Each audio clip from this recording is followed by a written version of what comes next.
गांधी से डरते हो इसलिए नाम का खेल रचते हो। गांधी से डरते हो इसलिए नाम का खेल रचते हो। मजदूर का हक मारकर उसे राम राम सिखाते हो।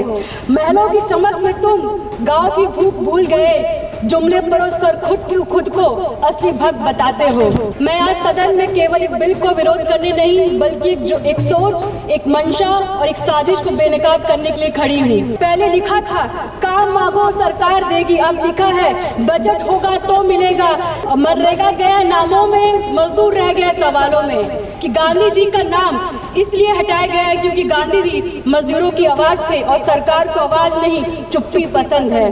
गांधी जी ने सिखाया था कि भारत की ताकत महलों की दीवारों में नहीं, खेतों की मिट्टी और पसीनों से भरे हाथों में होती है। आज आपने गांधी जी को कानून के नाम से हटाया और उसी दिन मजदूरों को हक से बाहर कर दिया। यही है आपकी असली नीयत।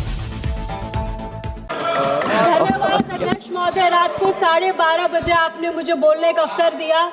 अध्यक्ष महोदय, 1:45 बजे मनरेगा गया नामों में, मजदूर रह गए सवालों में। अध्यक्ष महोदय, मैं आज सदन में केवल एक बिल को विरोध करने नहीं बल्कि एक सोच, एक मंशा और एक साजिश को बेनकाब करने के लिए खड़ी हूँ। सरकार जिस बिल को विकसित भारत गारंटी फॉर रोजगार एंड आजीविका मिशन ग्रामीण के नाम से लेकर आई है, वह दरअसल मनरेगा को उसके नाम, उसकी आत्मा, उसके विचार से अलग करने की कोशिश है। अध्यक्ष महोदय, सरकार ने मनरेगा का नाम बदल दिया है और आज उसी कानून को जी राम जी बिल कहकर पुकारा जा रहा है। अध्यक्ष, मैं 2 पंक्ति कहना चाहती हूँ। गांधी से डरते हो इसलिए नाम का खेल रचते हो।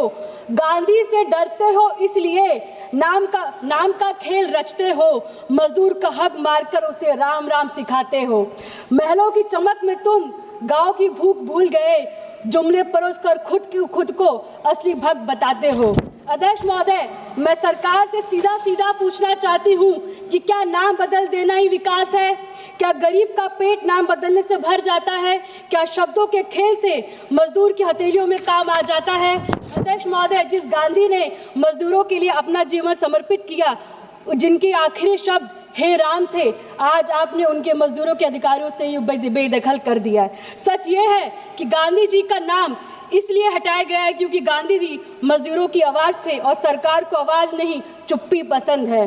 गांधी जी ने सिखाया था कि भारत की ताकत महलों की दीवारों में नहीं, खेतों की मिट्टी और पसीनों से भरे हाथों में होती है। आज आपने गांधी जी को कानून के नाम से हटाया और उसी दिन मजदूरों को हक से बाहर कर दिया। यही है आपकी असली नीयत। अध्यक्ष महोदय, मनरेगा से मजदूर अधिकार मांगता था, नए कानून में मजदूर कृपा मांगने का मजबूर है। अध्यक्ष महोदय, पहले लिखा था काम मांगो सरकार देगी, अब लिखा है बजट होगा तो मिलेगा, डेटा सही होगा तो मिलेगा, राज्य के पास पैसा होगा तो देंगे। यानी अब रोजगार हक नहीं, सरकार की मर्जी बन गया है। अध्यक्ष महोदय, सरकार ने कहा 125 दिन काम देंगे, पर मजदूर जानता है दिन कागज पर बड़े हैं, पैसा जमीन पर घटे। अध्यक्ष, मुराद को बोलने दीजिए, मौका दे दिया, बोलने दीजिए। आपने इसे सेंट्रली स्पॉन्सर्ड स्कीम बना दिया है। यानी अब रोजगार मजदूर का अधिकार नहीं, सरकार की मेहरबानी बन गया है। यह विकसित भारत नहीं, यह केंद्र की जिम्मेदारी से पीछे हटना हुआ। अध्यक्ष महोदय, मैं यही कहूंगी कि रोजगार दान नहीं होता, रोजगार अधिकार होता है। मैं सदन से विनम्र अपील करती हूँ कि गरीब को नाम नहीं, काम दीजिए, मजदूर को नारा नहीं, इज्जत दीजिए।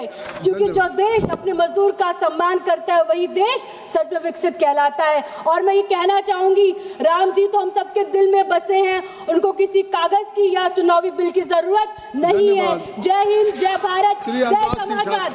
श्री अनुराग सिंह ठाकुर जी।